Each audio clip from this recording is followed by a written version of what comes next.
everybody, what is up? Welcome back to another hashtag Lockboss show and giveaway. We have a wonderful guest here coming on in just a few minutes. And I'm wondering, how is this Tuesday going for you? Of course, definitely let me know in the comments below. Of course, I'm drinking a Topo Chico because, well, I'm addicted to them. Cheers to all of you out there who might be drinking one or something else as well.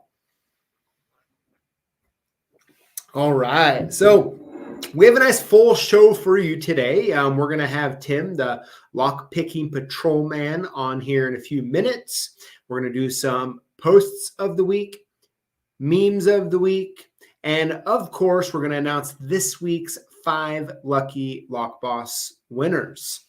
So, well, I guess without further ado, I think we might as well get this party started. I'm looking at all the people commenting on the side here.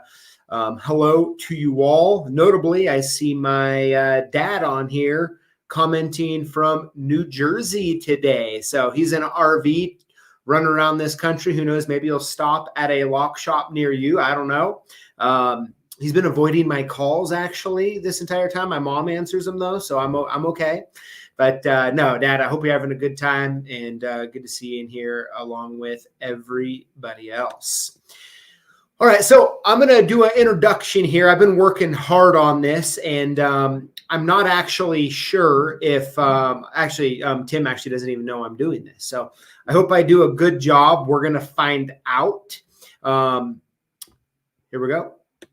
Julio, put some intro music. Let's get it bumping.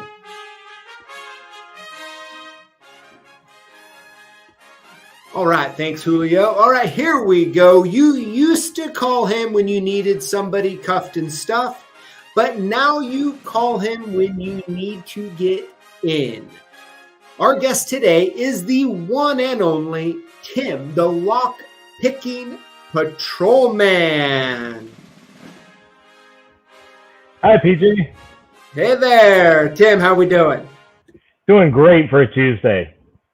Awesome. Was that intro music okay? That intro, is that decent? Or I'm jealous. That's awesome. Good stuff. Well, hey, so you and I recently kind of got introduced, I guess you would say, from Jeff Moss and for your podcast, actually. And I wanted to let you do a quick shout out. If you want to tell everyone a little bit about your podcast before we get to going here.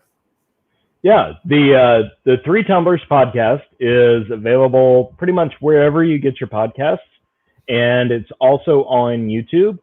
And basically, it is Tyler J. Thomas, the lovely Jeff Moss, and myself, all discussing locksmithing related issues. And occasionally, we have wonderful guests, like we did a couple weeks ago on the episode that dropped. You, PJ. Oh yeah. Well, wonderful might be a hyperbole, but I'll take it. Yeah, no, that was actually probably one of the most information-packed episodes of the show we have ever had. It was actually the longest episode we've ever had, and I had to edit very, very little out of it. So that's just an amazing episode. Everybody should go check it out.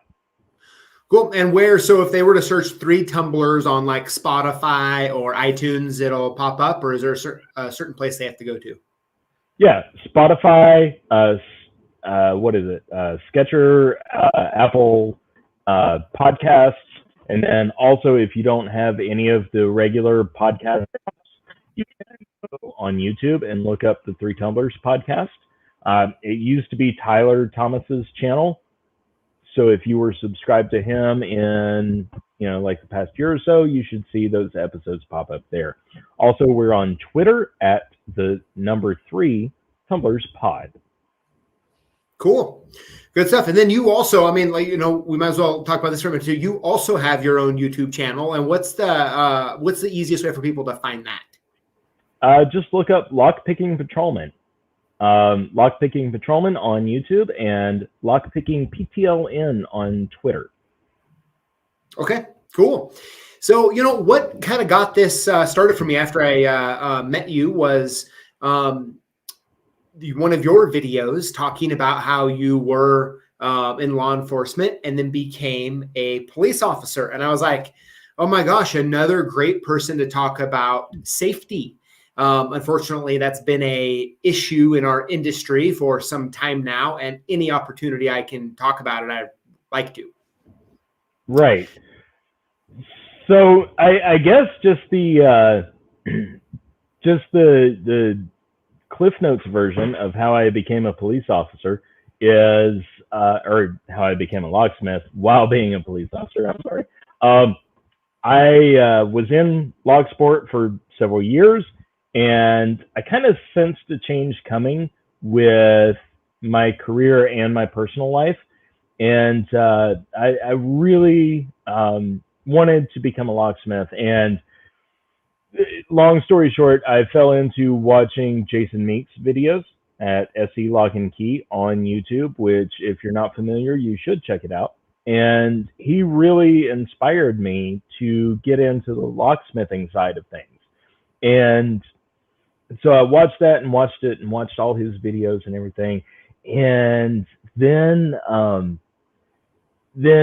I was like ready to go. And then I had some personal stuff come up, and then I wound up buying a house, which, came with this awesome shop that I'm in. And then COVID happened, and then I finally got everything together and took my locksmith test and passed it. And I was waiting on some things from the agency that I worked for, because I really can't talk a lot about the agency that I worked for as a police officer because I'm still sworn there.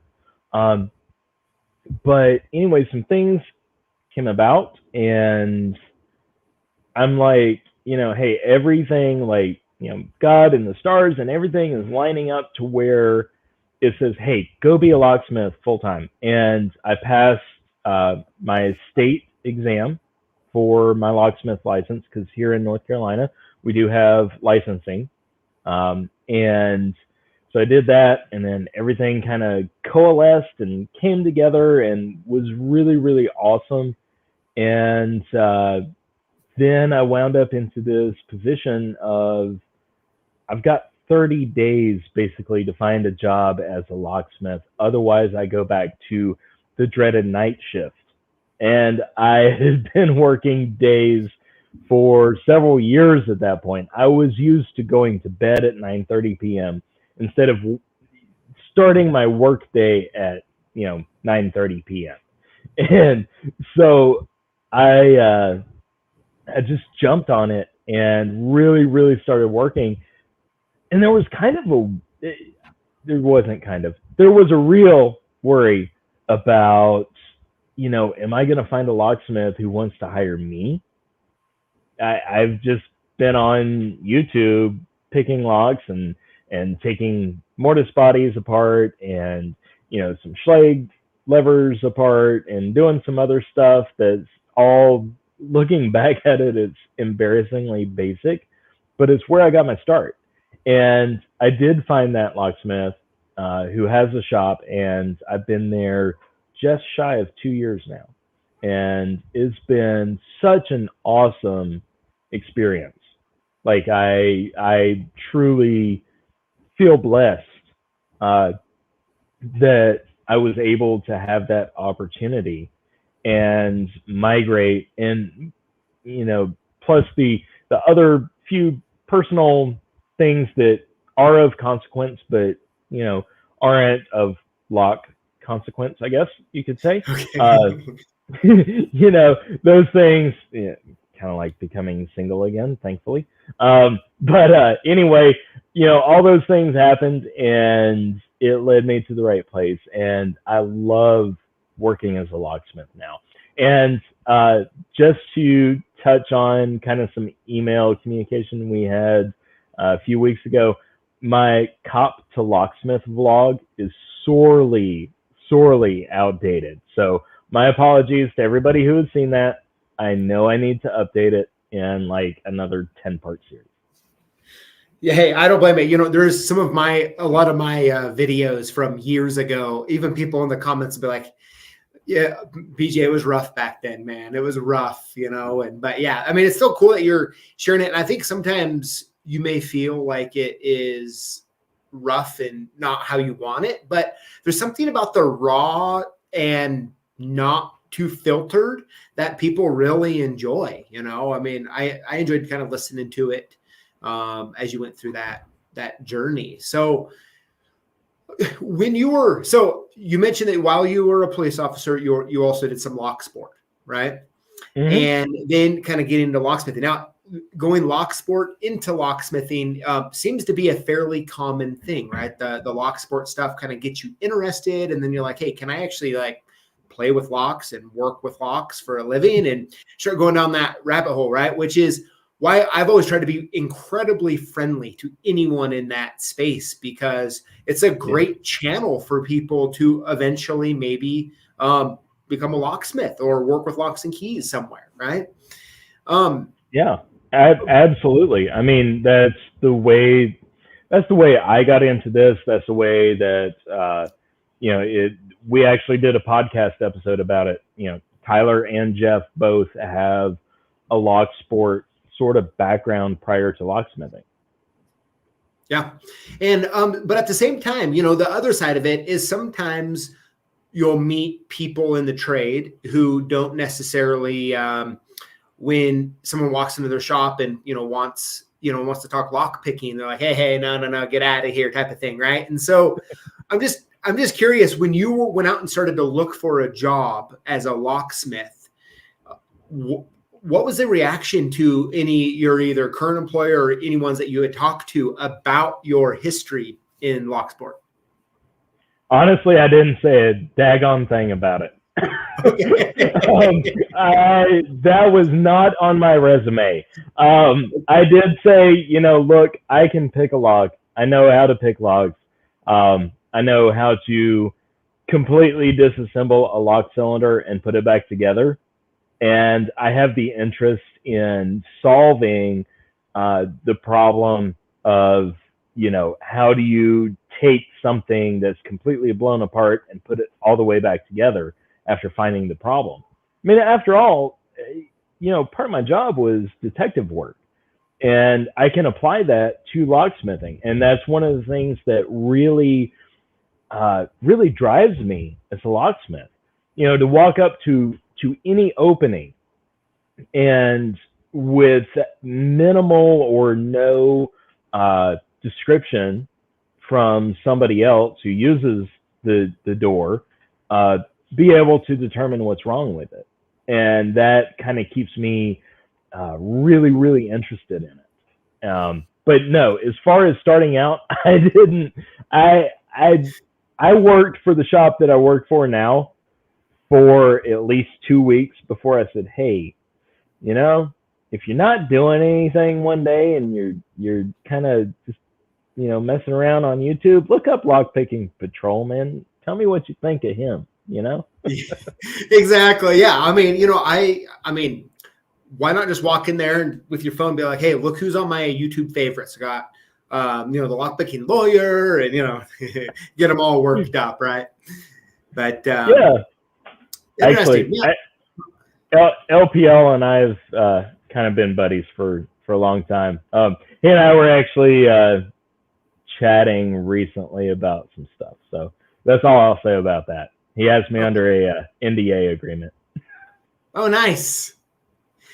Good stuff. So I want to transition a little bit to talking about safety for a minute. And from your experience as being in law enforcement and then going into locksmithing, like we know that unfortunately safety is an issue today for a lot of different reasons. The nature of our work, sometimes the time we do it. There's a lot of things that kind of can go into that. And I'm curious, going from your background from law enforcement to locksmith, is there like one or maybe two tips that, or maybe even points of view that you have that from your background that maybe would be useful or beneficial to others? Absolutely. The the first thing is the phrase "pay attention to your surroundings" has been so overused that it has absolutely no meaning at all. So what I would say, instead of "pay attention to your surroundings," observe every person within your sight. Look around, watch people, listen to people, hear how they speak. Also, if you're in a dispatch situation where maybe you're a one person operation, so you're your own dispatcher and field tech. Listen to the way that the person sounds. Are they giving you contradicting information, or are they wanting you to come into a place that is not a safe area to be in and operate around? And just pay attention to everything. The part B of that is to say, follow your gut. Your instinct will tell you more about anything than any type of training that me or anywhere else you could get anywhere. So follow that instinct and kind of cue your senses to what are going on around you. The point of view that I will have is, I know a lot of locksmiths say, hey, I've got this really big screwdriver that I keep in my tool bag just in case. Well, have you ever trained with that screwdriver? Screwdrivers are actually, surprisingly, really hard to use as self-defense mechanisms. You'd be better off with a dead blow hammer, honestly. Just look at things like that. And if you're really in an area that you work around the areas that you're really concerned about your safety, consider things like training, self-defense training. We get lock training all the time. There are classes nationwide, everywhere, provided from every distributor and manufacturer. Look at training for self-defense. If you're that worried about it, then go to it and, make the best of it. Yeah, that's a good point. I mean, I took a couple self-defense classes, and I realized, with just like them having a little skill, how terrible I was at defending myself. Yeah.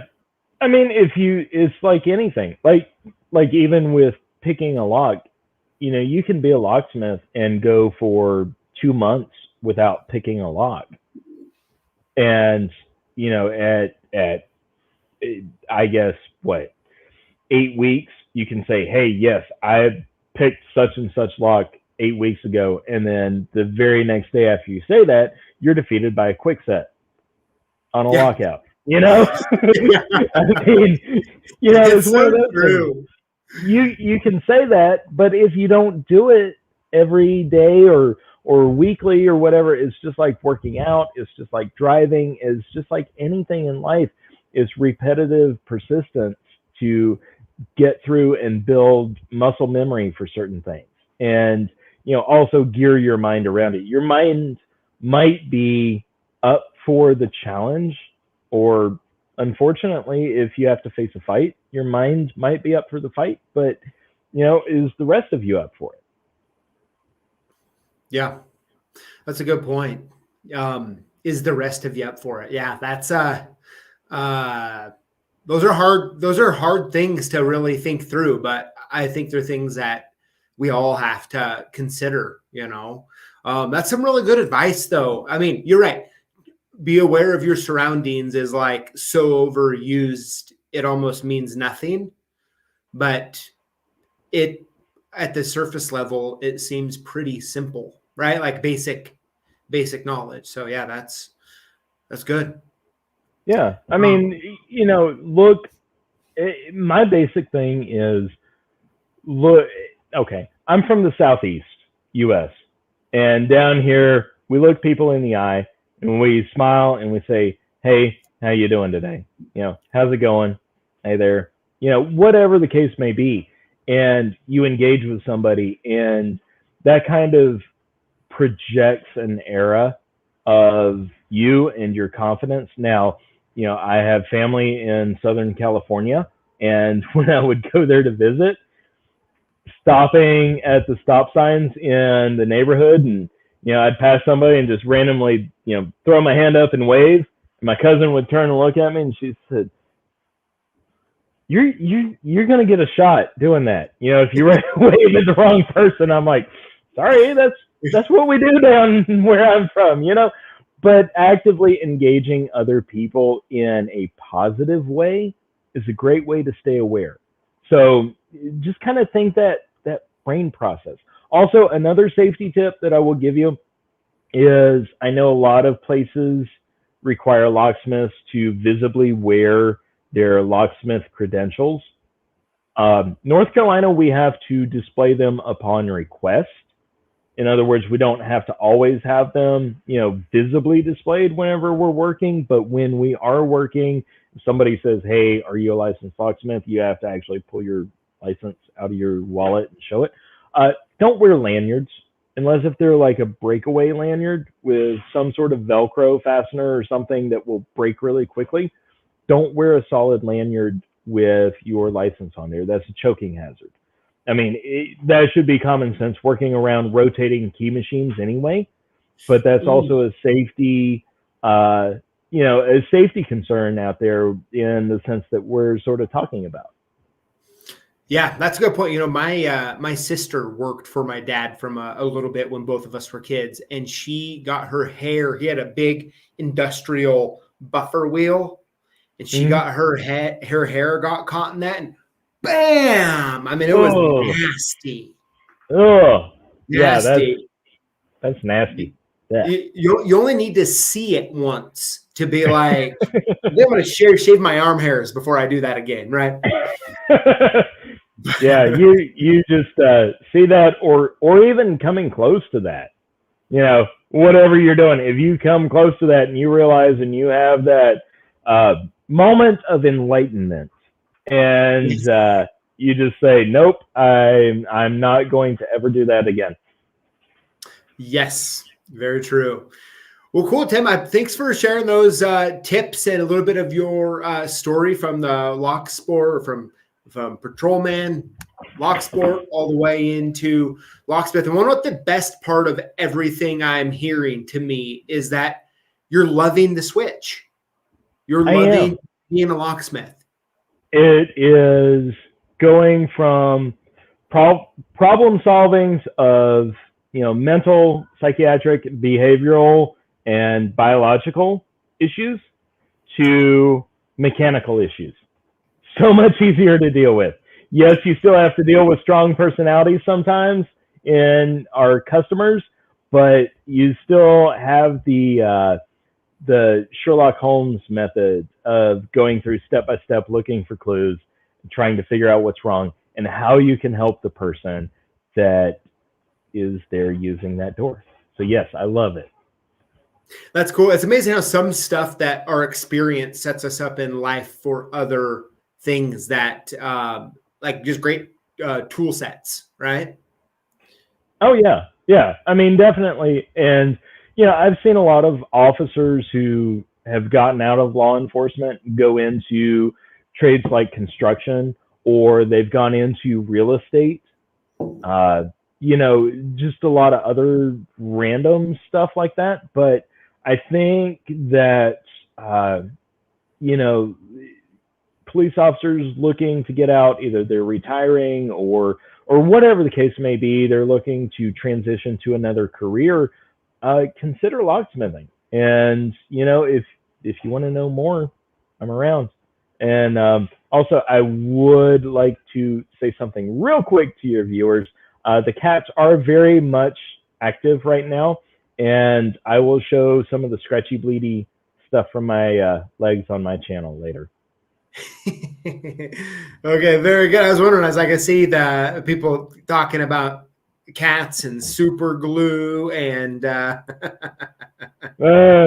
don't ask about super glue. Just go back and watch that episode. Okay. The internet does not allow me to use Subaru anymore. I'll just say that. Okay.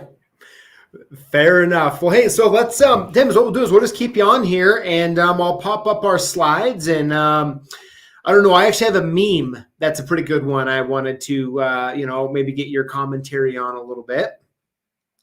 So let me go ahead. Yep, we'll get it popped up here. Let me see if that's the best view. Nope. That'll be it. All right. All right, so here we go. We got the posts of the week. First post here is from David H. He says, love the new addition to my van. Looks like named The Makeover. I like it. Good name. Very good name. And David, thank you for sending that in. Next up, we have from David T. He says, thank you so much for the prize package that came over the weekend. I'm sure I will put it all to good use. I will say I think the shot glass is defective. Uh-oh. It won't stay full long enough for me to take a picture. Good stuff. Tell us more. But David, thanks for sending that in. And next up, we got this. Okay. Now, Julio, go ahead and put the confession on music here for a second here.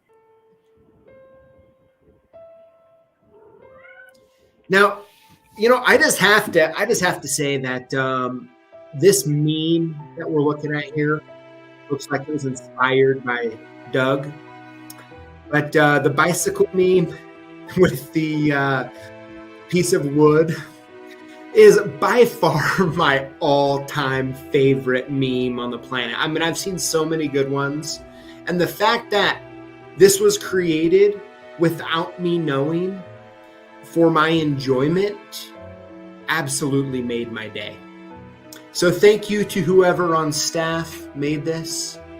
I'll forever remember you when it comes to memes, this meme in particular. Tim, I don't know if there's anything you want to add to the confession music while we're at it. I believe this confession is very, very true. And yes, I feel this way. Many feels. All right, Julio, go ahead and cut that. All right, thanks. Okay, now that we got that out of the way, I mean, think about this scenario here. Customer, I bet I could find it cheaper somewhere else. Customer buys random key on eBay. Key doesn't program. I mean, it's so true, right? Oh, yeah. Yeah, definitely. It's so true. And I love it when they buy, and just as a disclaimer for anybody watching who doesn't follow me, I don't do automotive. I have absolutely no desire to do automotive, and I know just enough about it to be dangerous. But this would be the customer who walks into the shop with their eBay key for their 2017 Nissan Rogue. Yep. It's good. So Doug K, it says it was inspired by a comment on one of our posts on Facebook by Doug Kimber. So Doug, I just have to say, I don't know what you said, but it must have been absolutely amazing for this to come out of it. So thank you for that comment. It's going down in the comment Hall of Fame in my book. Okay. But, all right, so next up, we got comment of the week. Let's see what we got cooking here. All right, so it looks like several comments, which, by the way, as most, if not all of you know, the Key Blank 13th edition directory book is out. I actually did a video with Walter over at Ilco earlier today, and we were talking about it, but I refrained from talking too much about it because well, I can go on for days about it. But let's see what some of the comments say here from Lock Fox. A Lockboss dream come true. Joseph says, I can't believe it's finally here. Yeehaw. David Turner. That's like a Lockboss unicorn. That's so true on many levels. And I already have one on the way. Thanks, CLK. You got it, Brian. Robert says, it's the most beautiful thing I have seen in a long time. Tell me more. That's all I want to know is just tell me more on that. And Ridge Edge says, I think that you say that eek, which is a good way to talk about it. So I tell you what, the interesting thing about this is, so we got a bunch in. We did that Facebook, or we did some posts, I think, on everywhere. And immediately we burned through them to the point where by the time, just a crazy amount. It's crazy. We do have more coming in Thursday, so probably not going to last long, but you'll see some more coming in Thursday. And then I think the following week, we have a bunch coming in. So, wow.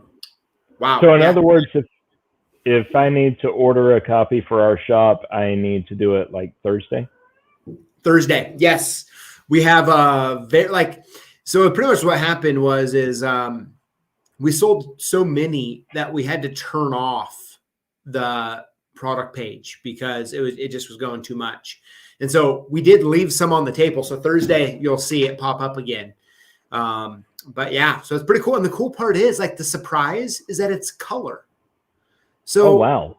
Yeah. And the pages are, I think, way more high quality than they've been in the past. So it was kind of a interesting surprise. But so Jimmy J, he says, are you taking back orders? So we started to until the amount of back orders went past the amount of books that we had on order. And so we had to shut that down until we knew those books were moving. So right now, no. As soon as our next shipment after this Thursday, when we get tracking, we'll turn it back on because we actually know those books are going to come in a reasonable amount of time. So, Pocket Woman says, color, that makes up for the 20-year wait. He keeps teasing me about something else. And Walter does when I talk to him. And I can't get any information out of them, but I'm sure we'll find soon enough. I do see some questions on here with the, do they have a PDF version? Yes. And the answer is if you go to ilco.us, which is Ilco's website, you can download it, the PDF for free in sections. So definitely do that if you want. I would like to add real quick to that, having the actual print guide, the actual printed key Bible is that should be essential. Like at least one copy for every locksmith shop, because you can take the key blank that you have in your hand and just line it up with the profile and sight down the barrel of it. And that will really, really help you in the long run. So PDF is great for some things, but for this, I think a print copy is essential.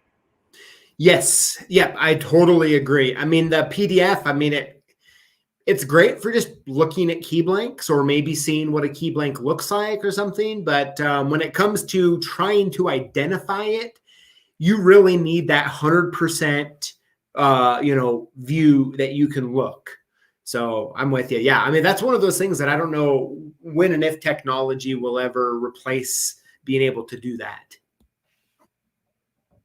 So, all right, let's move on here. Okay. Well, I guess it's time for the giveaways. Now, Tim, you want to go ahead and announce them this week? Sure.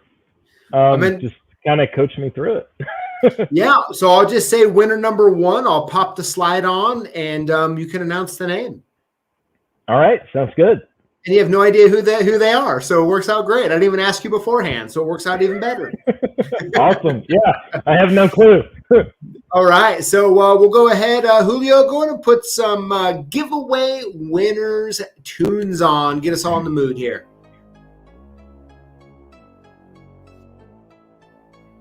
All right, looks like we're going here. All right, here we go. Now, before we get going too far, let's talk about what to do if you win. You're going to want to email us your shipping info to sales@CLKsupplies.com or call us at 800-848-6989 and we'll send your gifts soon. How to win. Comment on our videos with the hashtag Lockboss. Winners will be chosen from comments on the previous week's videos for our weekly giveaway. And you will also be entered in to win a Triton Plus Ultimate Key Machine. And that winner will be announced here only in a few weeks on May 4th. So I'm excited to that. Thursday live announcing that winner of that $5,500 key machine. It's pretty cool. Pretty cool.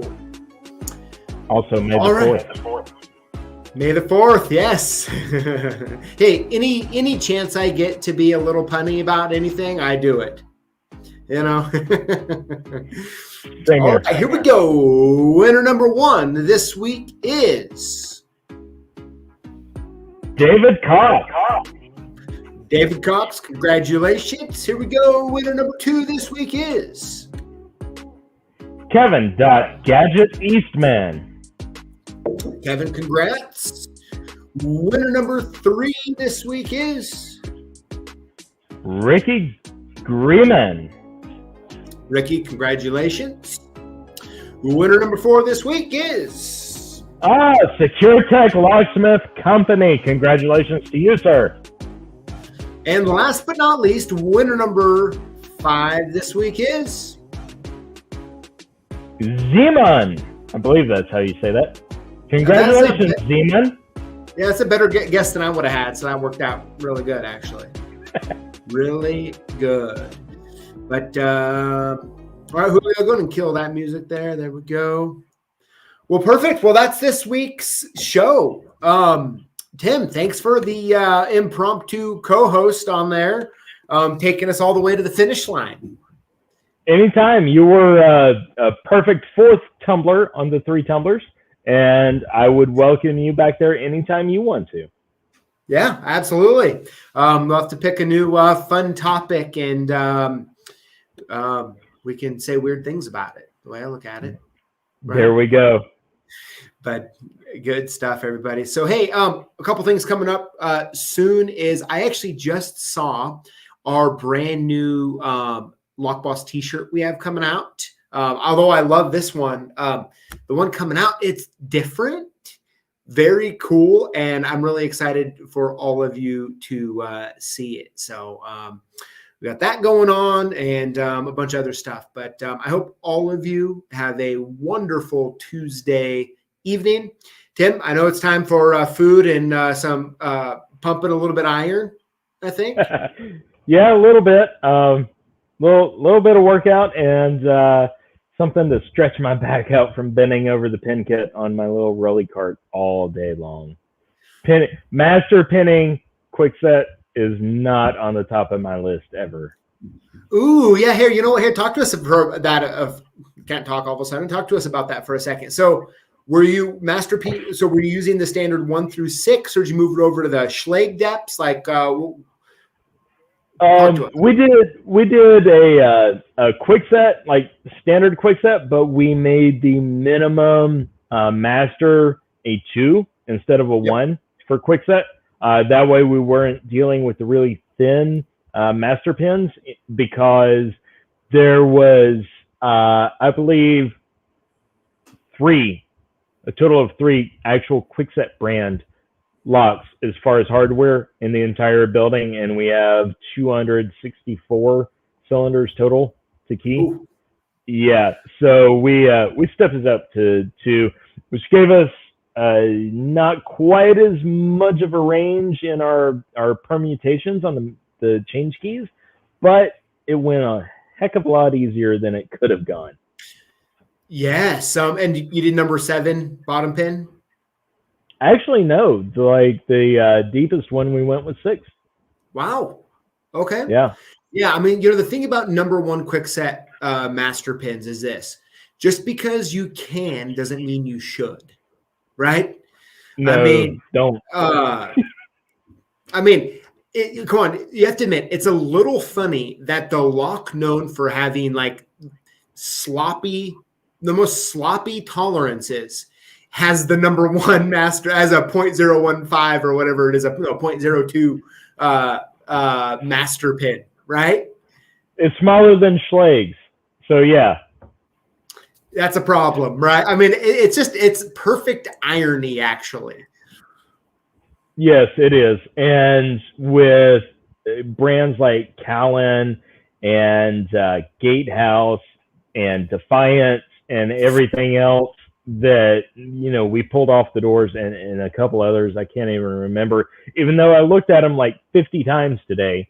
Yeah, you want to build yourself in a little bit of tolerance, and eventually you are going to run out of pins. No matter how many pins you pre-stock, you're going to run out of what you need. And fortunately, with Kwikset, you have a lot more wiggle room than you do Schlage, or even more so, other brands. So just keep that in mind. You got that coming up. Absolutely. Good stuff, Tim. Well, have a wonderful evening. And for you still hanging around, we will see you next week. Same place, same time. Y'all take care. Thank you for having me, sir. Yeah, we'll see you.